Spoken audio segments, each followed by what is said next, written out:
कर्नाटक हिजाब मामले में कर्नाटक हाईकोर्ट के अंतरिम आदेश को अब सुप्रीम कोर्ट में चुनौती दे दी गई है। सुप्रीम कोर्ट में एक छात्र ने इस मामले में याचिका डाली है। बताते चले कि कर्नाटक हाईकोर्ट ने गुरुवार को आदेश जारी किया था कि याचिका के लंबित रहने तक कोई भी स्कूल कॉलेजों में धार्मिक ड्रेस ना पहने और इसमें स्कूल कॉलेजों को खोले जाने को भी कहा गया था और मामले की सुनवाई हाई कोर्ट में ही सोमवार को जारी रहेगी। और आपको बता दें कि हाईकोर्ट ने ही अपने आदेश में कहा कि हम आदेश पारित करेंगे तब तक स्कूल कॉलेज शुरू होने दें, लेकिन जब तक मामला सुलझ नहीं जाता तब तक किसी को भी धार्मिक पोशाक जो है वो पहनने की इजाजत नहीं होगी। और इसके साथ ही हाईकोर्ट ने कहा कि धार्मिक कपड़े जैसे हिजाब या फिर भगवा शॉल फैसले के निपटारे तक ही स्कूल कॉलेज परिसरों में नहीं पहने जाएंगे और हम सभी को रोकेंगे क्योंकि हम राज्य में अमन चैन चाहते हैं। हाईकोर्ट मुस्लिम छात्राओं की ओर से कॉलेजों में हिजाब बैन को चुनौती देने वाली याचिका पर सुनवाई कर रहा है और मामले की सुनवाई के दौरान ही प्रदेश हाईकोर्ट ने कहा कि फिलहाल वो अन्य मुद्दे पर भी विचार कर रहे हैं कि क्या हेड स्केयर पहनना मौलिक अधिकार के अंतर्गत आता है। कोर्ट ने कहा कि साथ ही वो इस बात को भी विचार कर रहे हैं कि क्या हेडस्कार्फ पहनना धार्मिक परंपरा का एक अनिवार्य हिस्सा है।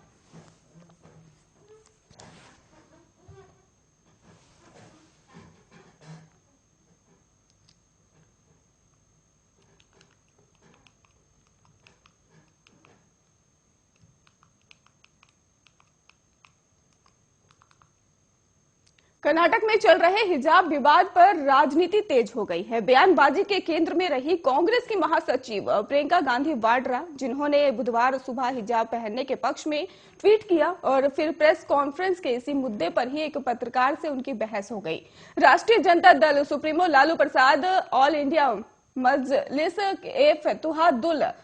मुस्लिमीन नेता ओवैसी ने, शिवसेना नेता और महाराष्ट्र के मंत्री आदित्य ठाकरे ने भी हिजाब पहनने के पक्ष और विपक्ष में बयान दिए, जबकि कांग्रेस सांसद के सुरेश ने ही बुधवार को इस मुद्दे पर लोकसभा में कार्यस्थगन प्रस्ताव का नोटिस दिया। वहीं उत्तर प्रदेश में ही भाजपा के राज्यसभा सदस्य हरनाथ सिंह यादव ने भी एएनआई से कहा कि कुछ लोग इस देश को ही अफगानिस्तान बनाना चाहते हैं। बताते चले कि कर्नाटक के कुछ शिक्षण संस्थानों में ही हिजाब पहनने को लेकर बीते कई दिनों से ही विवाद की स्थिति है और प्रियंका ने ट्वीट में लिखा कि बिकनी और घूंघट, जींस या हिजाब ये एक महिला का अधिकार है, वो तय करे कि क्या पहनना है। हमारे लखनऊ ब्यूरो के अनुसार इसके बाद कांग्रेस का घोषणा पत्र जारी करने के मौके पर हुई प्रेस वार्ता में प्रियंका से सवाल हुआ और आप कह रही है कि चुनाव विकास के मुद्दे पर लड़ा जाना चाहिए, लेकिन अपने बुधवार ट्वीट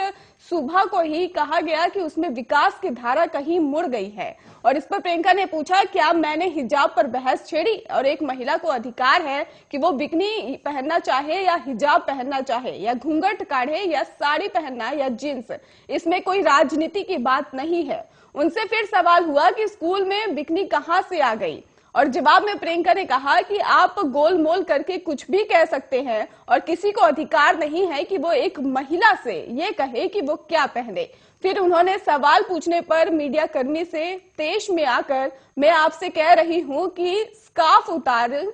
और मीडिया कर्मी ने जवाब दिया कि मैं स्कूल में नहीं प्रेस कॉन्फ्रेंस में हूं। इस पर प्रियंका ने कहा कि आप जहां भी हो, क्या मुझे आपसे ये कहने का अधिकार है? मुझे ये अधिकार नहीं है।